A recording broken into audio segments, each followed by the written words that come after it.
मैं हूं कर्नल दानवीर और आप हैं मेरे साथ हिंदुस्तान की जियोपॉलिटिक्स, सुरक्षा और रणनीति पर।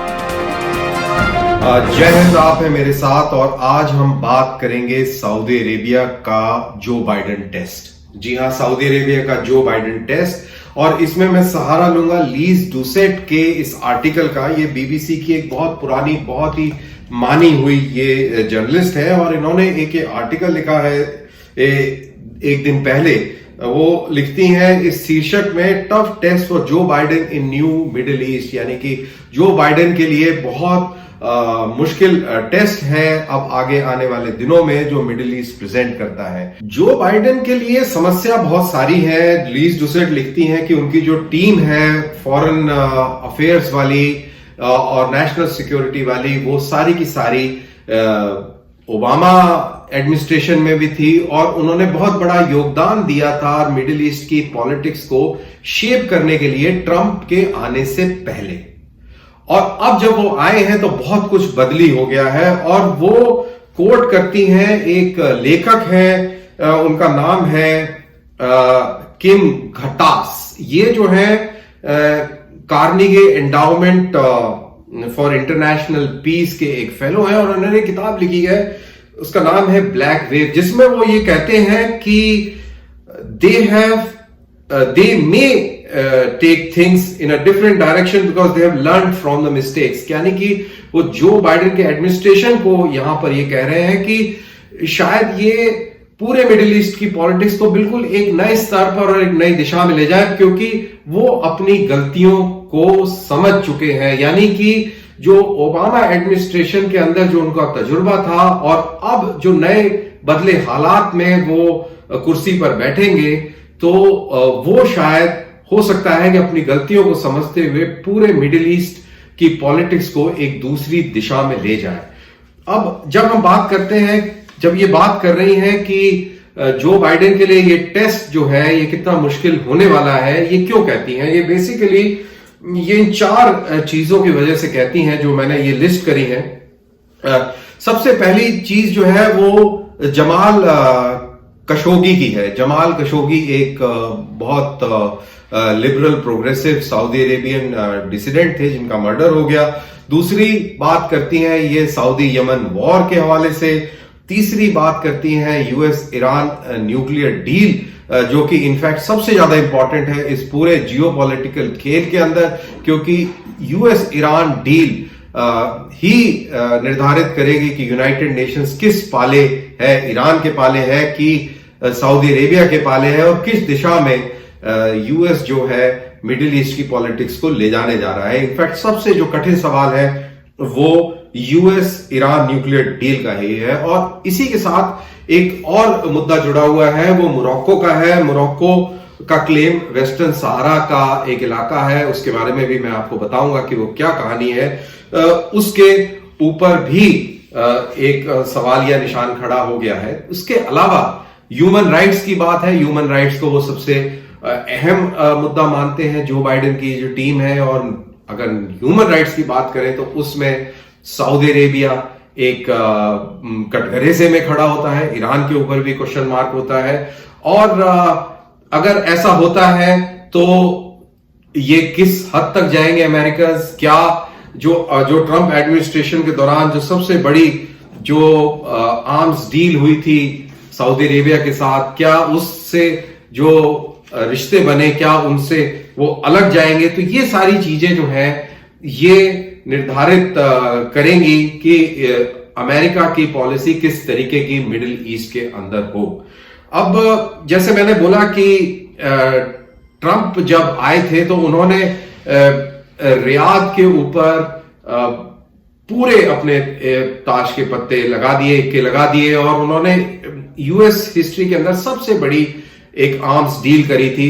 वो 110 बिलियन यूएस डॉलर्स की थी।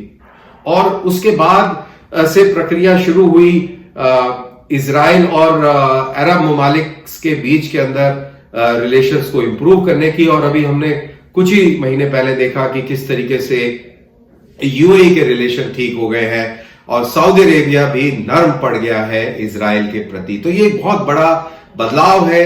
और वहीं सऊदी अरेबिया भी अब बदलाव में बह रहा है, बदलाव के रास्ते पर चल गया है। जैसा कि हमको मालूम है कि सऊदी अरेबिया में औरतों को गाड़ी चलाने की इजाजत मिल गई है। वहां पर सिनेमा हॉल जो कि गैर इस्लामिक माना जाता था, अन इस्लामिक माना जाता था, वहां पे सिनेमा हॉल्स भी खुल गए हैं। थोड़ी सी फ्रीडम मिली है। और सऊदी अरेबिया जो कि एग्जीक्यूशन में पूरी दुनिया के अंदर सबसे बुरी छवि थी उसकी, तो वहां भी सऊदी अरेबिया के अंदर अब एग्जीक्यूशंस जो है पॉलिटिकल या क्रिमिनल एग्जीक्यूशंस कम हो गए हैं। और उधर एक बड़ी इंटरेस्टिंग चीज है कि चाइना के प्रति भी उसका रुझान जो है वो बदला है। बीते दिन मोहम्मद बिन सलमान चाइना का भी चक्कर लगा के आए हैं और चाइना के साथ वो एक ट्रेड रिलेशन के बीच बनना चाहते हैं, क्योंकि अब जो ऑयल डिपेंडेंसी है दुनिया के अंदर वो उसके ऊपर अभी बहुत सारे काम हो रहे हैं। गैर रिवायतन ऊर्जा की तलाश हो रही है और नई नई चीजें आ रही हैं। और सऊदी अरेबिया को पता है कि ये जो ऑयल जो मनी है ये ज्यादा देर चलेगा नहीं, तो वो भी ऑल्टरनेट ढूंढ रहा है।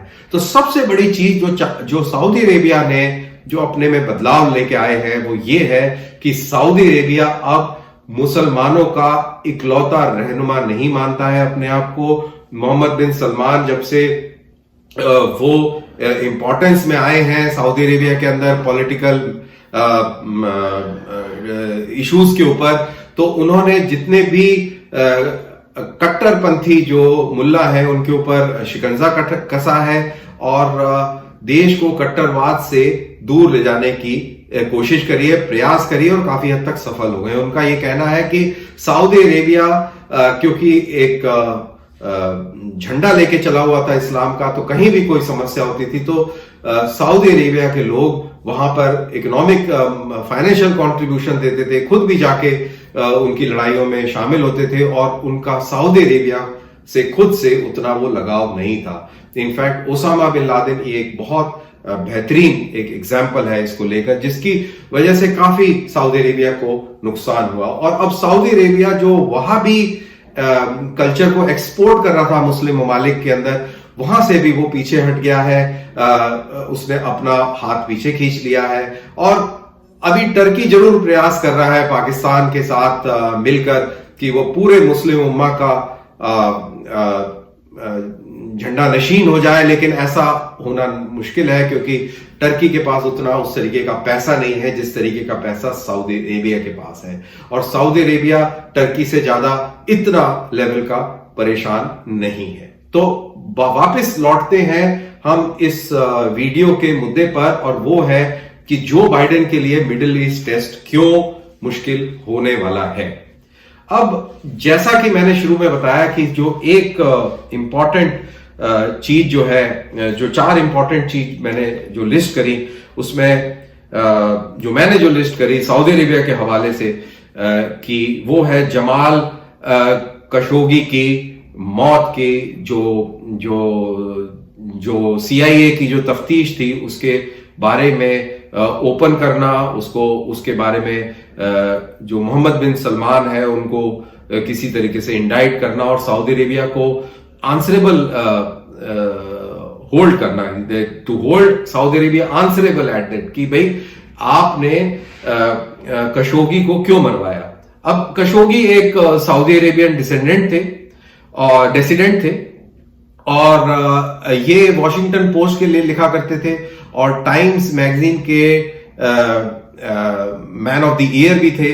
और ये जब अरब में थे तो ये एक अल अरब न्यूज चैनल के एडिटर रहे और फिर ये सऊदी अरेबिया में भी अल वतन नाम का एक न्यूज़पेपर था उसके भी एडिटर रहे। लेकिन जब ये एडिटर थे तो जो डेसिडेंट्स थे, जो नाखुश लोग थे, जो प्रोग्रेसिव या जिनको आजकल लिबरल कहा जाता है, उन लोगों को वो तरजीह देते थे। और ये सऊदी अरेबिया का ये जो न्यूज़पेपर है ये उनके लिए एक प्लेटफॉर्म बन गया, जिसके चलते जो सऊदी रॉयल फैमिली है उन्होंने इनको निष्कासित कर दिया।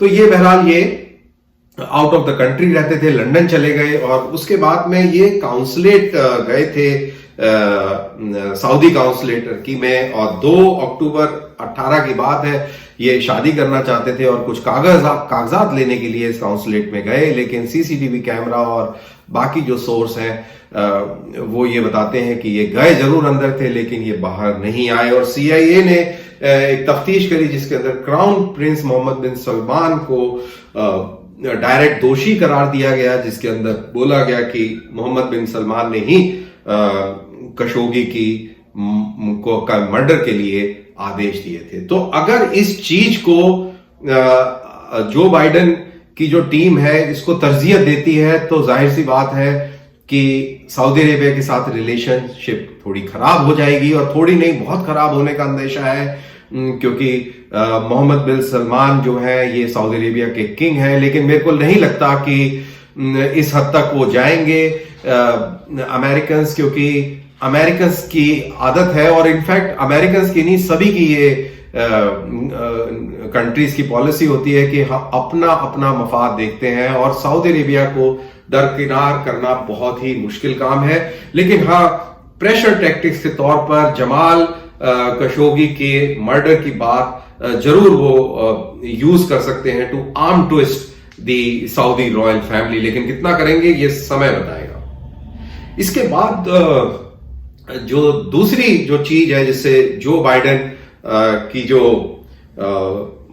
जो ये पूरी टीम है जो ओबामा के नीचे भी थी और जो कि बेसिकली ना खुश थी, वो था यमन के अंदर हस्तक्षेप। अब यमन के अंदर ये था कि यमन के अंदर एक अली अब्दुल्ला सलाह की एक गवर्नमेंट थी, और 1990 के बाद से लेकर 2011 तक ये वहां के किसी ना किसी रूप में प्रेसिडेंट रहे। और अरब स्प्रिंग जैसा कि पूरे मिडिल ईस्ट के अंदर 2011 के आसपास लीबिया से लेके और सीरिया तक और पता नहीं कहां कहां हुआ, उस दौरान इनको हटा दिया गया। और उसके बाद में एक इलेक्शन हुए 2012 में, जिसमें मंसूर हैदी नाम के व्यक्ति जो कि सऊदी अरेबिया समर्थित थे और वो अनअपोज्ड अकेले इलेक्शन लड़ रहे थे, तो वो इलेक्शन जीत गए। लेकिन अगस्त 2014 तक जो हूटी रेबल्स हैं या जो जैदी शिया मूवमेंट जो था होइतिस, वो इनसे नाखुश हुआ, और ये जो शिया जो मूवमेंट था ये बेसिकली ईरान समर्थित था, ये हैदी से प्रसन्न नहीं थे और इन्होंने इनकी सरकार को टॉपल कर दिया। 2014 में सना जो कैपिटल है उस पर कब्जा कर लिया और इनको बर्खास्त कर दिया। आपको याद हो हमारे मुल्क से जनरल वीके सिंह गए थे वहां पर यमन, और वहां से हमारे जो प्रवासी भारतीय हैं उनको लेकर हिंदुस्तान आए थे, और एक बहुत बड़ा एक एयरलिफ्ट हुआ था, सिविल एयरलिफ्ट, जिसके अंदर भारतीय नागरिकों को वहां से निकाला गया था, उस सिविल वॉर से बाहर निकाला गया था। अब जब ये कार्रवाई हो गई तो सऊदीज ने एक ऑपरेशन लॉन्च किया, उसका नाम था ऑपरेशन डिसाइसिव स्टॉर्म, जिसके अंदर 100 फाइटर एयरक्राफ्ट, 1.5 लाख के करीब सैनिक, और इसके अंदर इजिप्ट, आपका Morocco, Jordan, Sudan, Kuwait, UAE और बहरीन के मुल्कों की सेनाओं ने पार्टिसिपेट किया। ये एक ग्रुप था जिन्होंने यमन के ऊपर हमला कर दिया। अब उस समय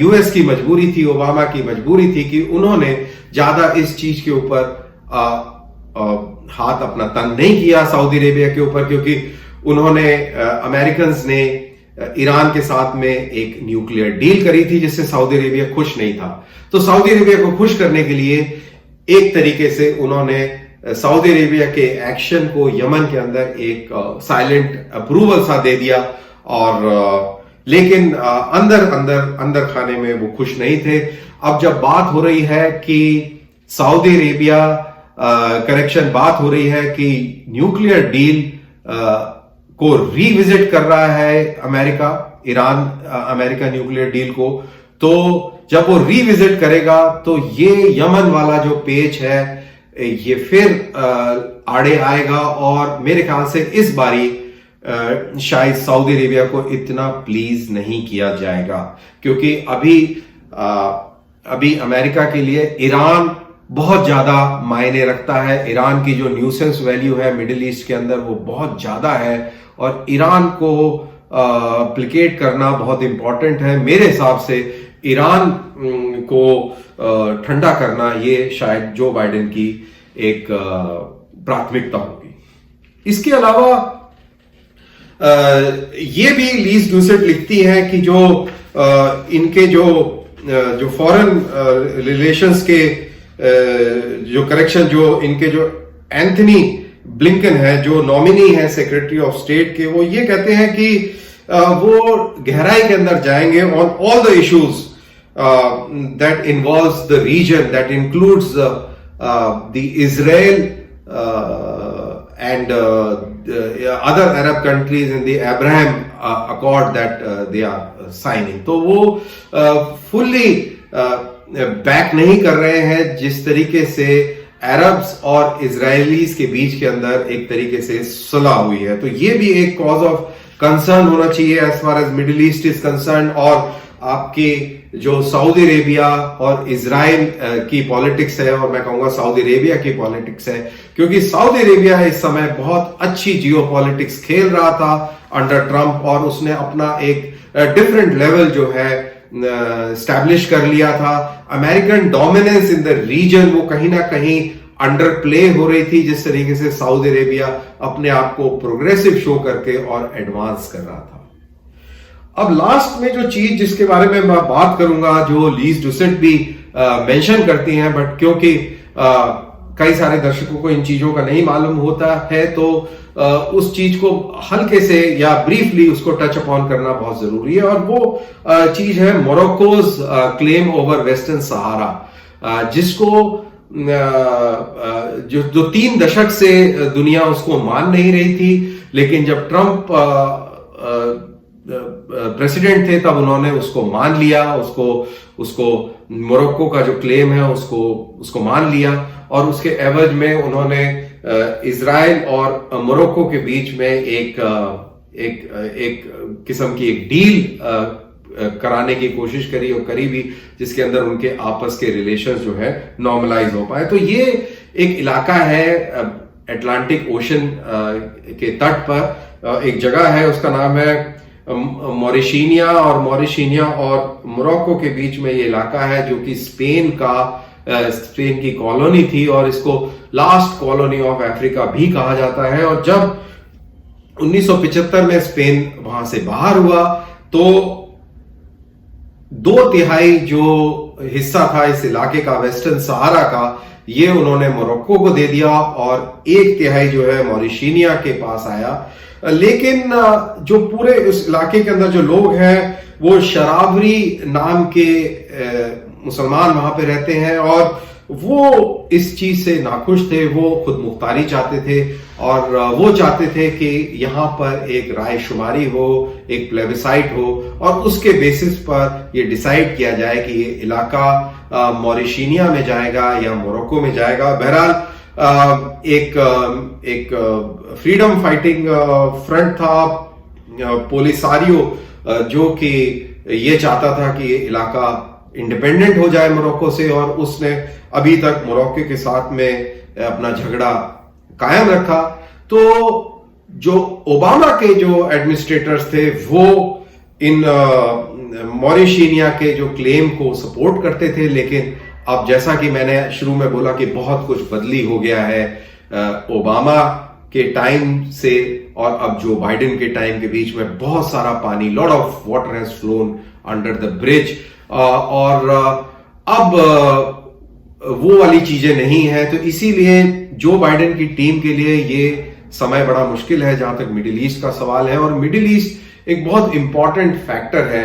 मिडिल ईस्ट की पॉलिटिक्स का इफेक्ट हिंदुस्तान की पॉलिटिक्स पर भी होगा और जैसा कि मैंने कहा कि ह्यूमन राइट्स की बात होती है तो हिंदुस्तान के ऊपर बहुत सारे आरोप ह्यूमन राइट्स की तरफ से लगते रहते हैं। आप गूगल कर सकते हैं, ह्यूमन राइट्स के काफी सारे आरोप इंडिया के ऊपर लगते हैं। तो अगर ह्यूमन राइट्स के इश्यूज को बिल्कुल टॉप प्रायोरिटी दी जाएगी तो हिंदुस्तान के ऊपर भी उस चीज का कोई फर्क पड़ेगा जरूर, लेकिन बहुत ज्यादा फर्क पड़ेगा ऐसा मेरे को नहीं लगता, क्योंकि हिंदुस्तान को अलग तरीके से अमेरिका डील करेगा। लेकिन मिडिल ईस्ट के चलते जब ये बातें होंगी तो जरूर इंडिया जैसे कंट्री पर भी इफेक्ट पड़ेगा, इंडिया के स्टांस पर फर्क पड़ेगा। लेकिन इंडियंस को थोड़ा सा राहत जरूर मिलेगी, क्योंकि जब यूएस न्यूक्लियर डील को रिविजिट किया जाएगा अच्छे मन से और कोई एक समझौता फिर से ईरान के साथ में बनता है, तो शायद